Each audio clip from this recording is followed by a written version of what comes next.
ये नहीं कि बहन ने अगर कुछ मांग लिया और भाई ने कुछ दे दिया वहीं तक का संबंध है, तिलक लगवाया और 100-500 का लिफाफा दे दिया वहीं तक का संबंध है। नहीं नहीं, इस दूज का नाम है यम द्वितीया। यम द्वितीया का मतलब है सूर्य नारायण भगवान की धर्म पत्नी माता छाया के गर्भ से जो पुत्र उत्पन्न हुए हैं यम, उनके बाद में जो बहन उत्पन्न हुई हैं यमुना जी। महाराज कितना आत्मीय प्रेम होगा अगर यमुना जी का संपूर्ण परिवार देखा जाए, यमराज, शनि महाराज, यमुना जी, ताप्ती, कितना कितना सुंदर परिवार है।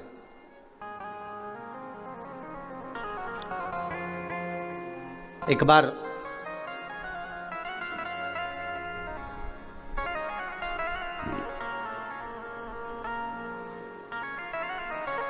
एक मुखिया जी ठाकुर जी की सेवा में लगे हुए थे और ठाकुर जी की सेवा में लगे लगे मुखिया जी भगवान से रोज लाड़ लड़ाते, ठाकुर जी का रोज श्रृंगार करते, ठाकुर जी को नए नए वस्त्र आभूषण धराते, सुंदर सामग्री सिद्ध करके भगवान को सामग्री धरा देते, बड़ा सुंदर साज सजाते। एक बार मुखिया जी की ग्रह दशा पर 7.5 आ गया और मुखिया जी की ग्रह दशा पर जब 7.5 आया, शनि जब लगा, अब मुखिया जी कष्ट में हो गए, परेशान हो गए, बड़े दुखी हो गए, आए दिन बड़े कष्ट में रहते। एक दिन मुखिया जी की आंखों में जब जल भर गया, नैनों में जल भर गया, तब श्री ठाकुर जी महाराज स्वयं प्रकट होकर पूछे, क्यों मुखिया जी आज आपके नैनों में जल भरा हुआ है, बात क्या है? शास्त्र कहता है, शिव महापुराण की कथा कहती है, जब आप शंकर भगवान पर जल चढ़ाएं या ठाकुर जी से लाड़ लड़ाएं, ठाकुर जी की सेवा करें, ठाकुर जी की अर्चना करें, पाठ करें, पूजन करें, ठाकुर जी का स्नेह लड़ाएं, उस समय पर श्रृंगार करते समय, पूजन करते समय, सेवा करते समय, भगवान की आराधना करते समय आपकी आंखों में जल नहीं होना चाहिए। भगवान की अर्चना करते समय जल क्यों आया, किस लिए?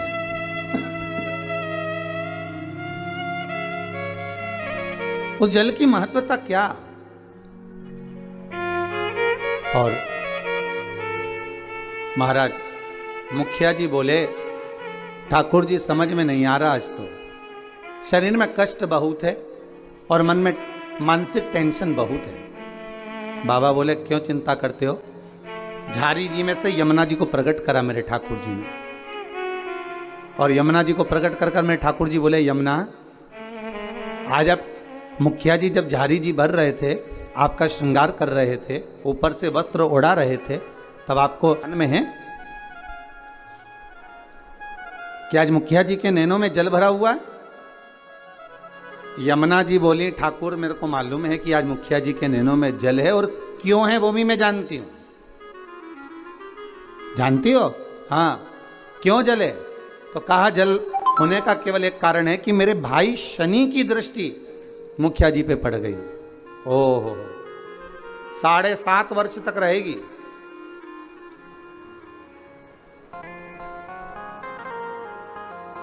भगवान कृष्ण बोले, यमुना अगर शनि महाराज आपके भाई हैं,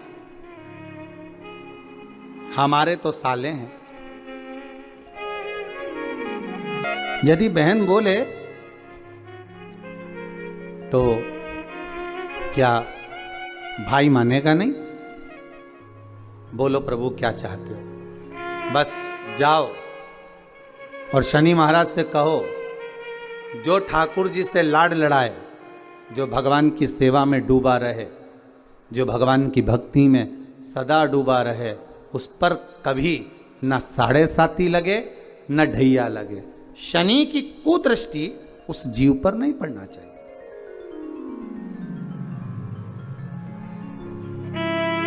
उस जीव पर दृष्टि ना पड़े। ठीक है, यमुना मैया पहुंची सबसे पहले शनि महाराज जी के पास में। शनि महाराज जी से कहा, भैया मेरा निवेदन स्वीकार करोगे? क्या बात है बहन, बस मैं चाहती हूं कि जो लाडले की सेवा करे, जो ठाकुर जी की सेवा करे, जो भगवान की भक्ति में डूबा रहे, उस पर आपकी दृष्टि नहीं पड़े। शनि महाराज बोले, नहीं, ऐसा तो हो नहीं सकता। कर्म का दंड जीव को भोगना तो पड़ेगा, क्योंकि भगवान शंकर ने मुझे दंड अधिकारी बनाया है। जो किया है वो तो भोगना है, चाहे वो संसार का कोई जीव क्यों ना हो। आपको पहले भी कथा में कहा, किसी से मत डरो, पर अपने कर्म से जरूर डरो, क्योंकि कर्म का भोग तो परमात्मा को भी भोगना पड़ता है। महाराज, मत बुरे कर्म कर बंदे, वरना पछताएगा। भगवान की आंखों से तू बच नहीं पाएगा, तू बच नहीं पाएगा। अरे ओ अज्ञानी, मत कर नादानी। अर्थात मानव का यदि शरीर मिला हो तो अपना कर्म श्रेष्ठ करते हुए चल, श्रेष्ठ कर्म करिए। महाराज, शनि महाराज ने कहा, यह नहीं हो सकता, ये हो ही नहीं सकता। जो नहीं हो सकता मैं वर नहीं दे सकता। यमुना जी वापिस लौट कर आ गए। समय आया,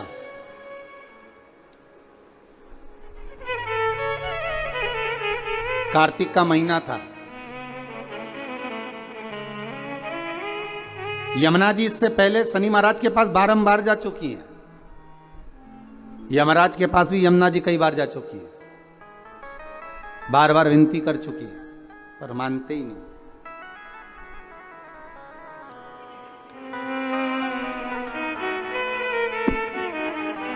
कार्तिक का महीना और महाराज द्वितीया तिथि शुक्ल पक्ष की। आज यमुना जी ने बड़ा सुंदर श्रृंगार किया है महाराज, बड़ा सुंदर श्रृंगार। महाराज, क्या साज सजाया है मेरी माँ ने। मस्तक पर बोर, कानों में कुंडल, गले में हरवा, हाथों में चुड़ला, सुंदर लहंगा चोली चूंदड़ी माँ धारण करी। बड़ा सुंदर श्रृंगार किया। और आज माँ यमुना जो जा रही है ना, सारे वैष्णवों को पार करने जा रही है। जिस दिन बहन भाई के घर पर जाए या भाई बहन के घर पर आए, उस दिन बहन के चेहरे की चमक ही दूसरी रहती है। हम भाइयों के चेहरे की चमक तो नहीं कह सकते, पर बहनों के चेहरे की चमक कह सकते हैं कि बहन मायके आए या भाई बहन के घर जाए, इन दोनों में बहन के चेहरे की चमक ही दूसरी होती है।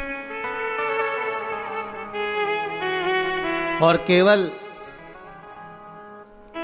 एक बात याद रखिएगा, यमुना मैया केवल अपने कार्य के लिए नहीं जा रही हैं यमराज के पास में, शनि महाराज के पास में।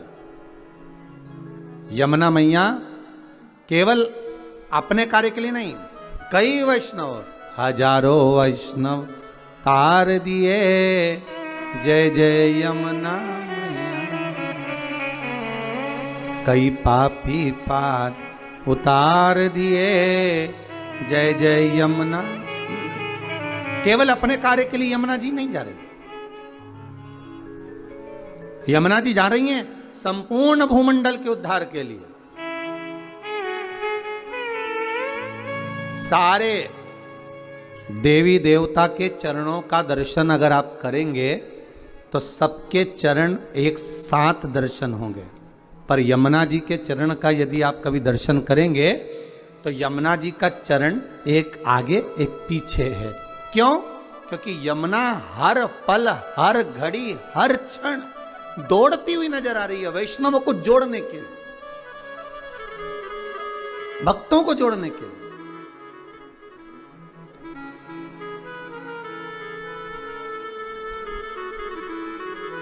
यमुना मैया हर पल हाथ में माला लिए दौड़ती हुई नजर आ रही है कि मेरे वैष्णवों को मुझे इस माला में पिरोना है, मेरे वैष्णवों को मुझे जोड़ना है, भक्ति के धागे में जोड़ना है, प्रेम के धागे से जोड़ना है। भागती नजर आ रही, इतनी सुंदर श्रृंगार कर कर मां यमुना चली है, बड़ी सुंदर। महाराज जब बड़ा सुंदर श्रृंगार कर कर पटरानी यमुना जी चली, बीच मार्ग में भगवान कृष्ण मिल गए, मेरे ठाकुर जी प्राप्त हुए। ठाकुर जी ने पूछा, यमुना कहाँ जा रही हो? यमुना जी कह रही हैं, उस दिन गई थी शनि महाराज के पास में पर वर प्राप्त नहीं हुआ था।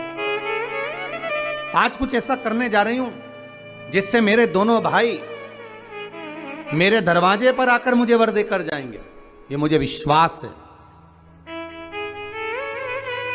आपको पहले भी कथा में कहा, अगर मनुष्य का विश्वास प्रबल है, भाव प्रबल है, आस प्रबल है, विश्वास प्रबल है, तो यह पक्का है कि भगवान आता जरूर है। भगवान भाव प्रबल है, इसलिए भक्ति के बल पर विदुर जी महाराज के यहाँ आकर केले के छिलके खा लेते। भाव प्रबल है, भक्ति प्रबल है, इसलिए शबरी अम्बा के दरवाजे पर जाकर झूठे बेर खा लेते।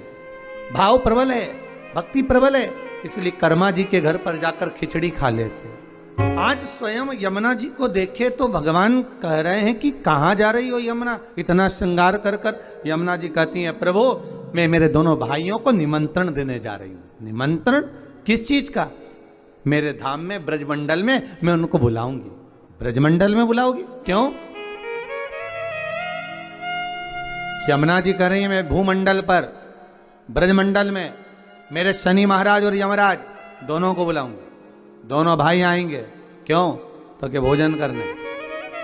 हो द्वारकाधीश कहे, भगवान कृष्ण बोले, ठाकुर जी बोले, ओ यमुना वो तेरे भाई हैं, मालूम है तेरे को? वो यमराज, वो शनि महाराज कहां तेरे यहां आएगा? यमुना जी बोली, हर बार मैं मेरे भाइयों के यहां जाती हूं, जितने ही बार मौका मिलता है मैं अपने भाइयों के घर में अपने मायके जाती हूं, पर इस बार मैं निमंत्रण देने जा रही हूं कि आपको मेरे यहां आना पड़ेगा, आपको मेरे यहां पहुंचना पड़ेगा।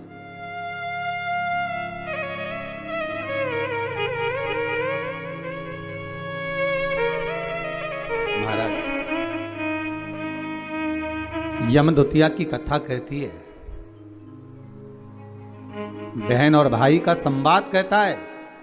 एक बूढ़ी मां के 7 पुत्र, 1 पुत्री।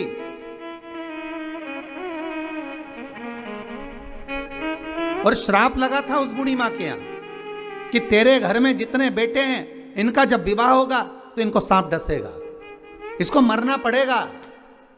बहन बड़ी दुखी है।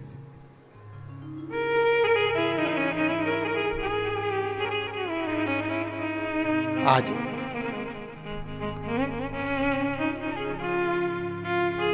6 भाइयों को सांप डस चुका था। 6 भाभियां विधवा हो चुकी थी, वैधव्य हो गई थी।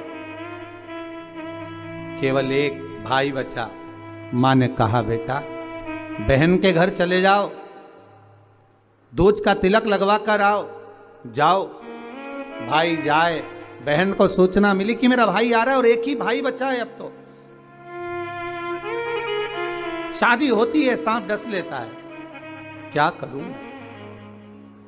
भाई का आदर करा, सत्कार करा, सम्मान करा। भाई गया, बहन प्रसन्न हुई, पर चिंता एक ही व्याप रही थी कि 1 भाई बचा है और उसको भी सांप डसेगा विवाह में। आया समय, शादी पक्की हो गई, विवाह पक्का हो गया, पर मां को भी चिंता और बहन को भी चिंता कि सांप आएगा और उसको डसेगा शादी में।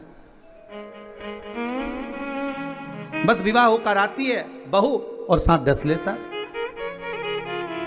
बहन के मन में जब भाव प्रकट हो गया तो विवाह का दोष मिटाया कैसे जाए। मन में आ गया, एक काम करती हूं, जहां मेरा भाई जाएगा, भाई का जहां पूजन होगा, उस जगह पर सबसे पहले पूजन बहन का होगा। बहन भाई का स्वरूप धारण कर कर चली, जहां भाई को खड़ा करते बहन वहां खड़ी हो जाती। बारात चलते चलते पीपल के पेड़ के नीचे रुकी तो भाई से कह दिया धूप में खड़े हो जा, मैं बैठूंगी इस पीपल के पेड़ के नीचे। लोगों ने कहा कहां धूप में दूल्हे राजा को खड़ा कर रही हो? नहीं नहीं नहीं, नहीं। ये धूप में खड़ा होगा, छांव में मैं बैठूंगी। फेरे में भाई बैठा तो बहन कहती है पहले फेरे में मैं लूंगी, पहले फेरे में बैठूंगी। जितने कार्य होते गए बहन अग्रण्य रहती रही। समय आया जब बहू घर में आ गई, सर्प डसने के लिए घर में प्रवेश कर गया। आज भाई को हटाकर बहन उस स्थान पर बैठ गई जहां पर सर्प डसने आ रहा था। बहन को देखा, सर्प ने भी जान लिया कि आज अगर इस भाई को बचाने वाली है तो ये बहन ही है। भाई को बचाने वाली कोई दूसरी नहीं, यही बहन है। आज मां यमुना भगवान कृष्ण से कह रही है, अगर मैं मेरे भाइयों को निमंत्रण देने जाऊंगी, शनि महाराज और यमराज को निमंत्रण देने जाऊंगी, हर बार मैं जाती थी, अब की बार मैं केवल मिलने नहीं, मैं निमंत्रण देने जा रही हूं कि मेरे भाई आएंगे मेरे यहां। मुझे विश्वास है मेरा भाई पहुंचेगा मेरे यहां, ये मुझे भरोसा है। महाराज अगर विश्वास प्रबल है तो परमात्मा आता जरूर है। विश्वास प्रबल है, परमात्मा क्यों ना आएगा? आया। पहुंच गई यमुना मैया सीधे यम द्वार। भाभी खड़ी थी दरवाजे पर। जैसे ही देखा भाभी ने हाथ जोड़कर निवेदन करा, जीजी आई है। क्या बात है यमुना जी, कैसे आना हुआ दीदी? बस भैया को निमंत्रण देने आई हूं मैं। अच्छा, किस बात का? बस कार्तिक महीने की शुक्ल पक्ष की द्वितीया तिथि है, मैं चाहती हूं उस दिन मेरा भाई मेरे दरवाजे पर आए। यहां तो निमंत्रण दिया, पहुंच गई शनि महाराज के यहां। वहां भी भाभी दरवाजे पे खड़ी थी, आवाज लगाई, भैया आए। क्या बात है बहन यमुना, क्या चाहती हो? यमुना जी कहती हैं भैया आपको निमंत्रण देने आई हूं, आपको आना पड़ेगा मेरे यहाँ। ठीक है। दोनों भाइयों ने, यमराज और शनि महाराज ने विचार कर लिया कि बहन के घर जाना है। सालों से बुलाती बुलाती थक गई थी यमुना मैया, पर नहीं आए। रोज निमंत्रण करती थी, नहीं आए। पर आज जो निमंत्रण दिया गया है, आज जो निमंत्रण करा गया है, वो निमंत्रण यमुना जी ने दोनों भाइयों को बुलाने के लिए किया गया। आइए। और आए शनि महाराज और यमराज स्वयं पधारे ब्रजरज में, ब्रज की भूमि पर, ब्रजमंडल में। जैसे ही भोजन करने के लिए बैठे, बहन ने तिलक करा। तिलक करा तो यमराज पुकार कर बोले, शनि महाराज और यमराज, जी जी बोल तुझे क्या चाहिए? इतने में यमुना जी की आंख से अश्रु की धार बह रही थी। अश्रु की धार। महाराज, एक भाई की पूंजी, एक बहन की पूंजी ही प्रेम है, स्नेह है। अश्रु की धार बह रही है। मांग बहन क्या चाहिए? यमुना जी कहती हैं बस भैया कृपा कर दे, दोनों भाई से एक ही वर मांगती हूं, जो यम द्वितीया के दिन इस यमुना जी के जल में स्नान करेगा वो सारे बंधनों से मुक्त हो जाएगा। यमराज कहते तू इतना सा मांगती है यमुना, मैं तुझे वर देता हूं। यम द्वितीया के दिन जो भाई अपनी बहन के हाथ से मस्तक पर, भाल पर तिलक करवाएगा, वो यम की कैद कभी नहीं जाएगा, ये वचन देता हूं तुझे। शनि महाराज ने कहा बहन मैं तुझे वर देता हूं, वचन देता हूं, जो यम द्वितीया का तिलक अपने मस्तक पर धारण करेगा, यम द्वितीया के दिन जो बहन के घर का भोजन ग्रहण करेगा, उसको कभी ना 7.5 लगेगा, ना कभी ढैया लगेगा। जो बहन के घर का यम द्वितीया का एक निवाला भी ग्रहण कर लेता है, उसे ना कभी 7.5 सताता है, ना कभी ढैया शनि सताता। मैं तुझे वर देता हूं। आज वही यम द्वितीया की आप सभी को बहुत बहुत बधाई हो। माँ यमुना आपके जीवन का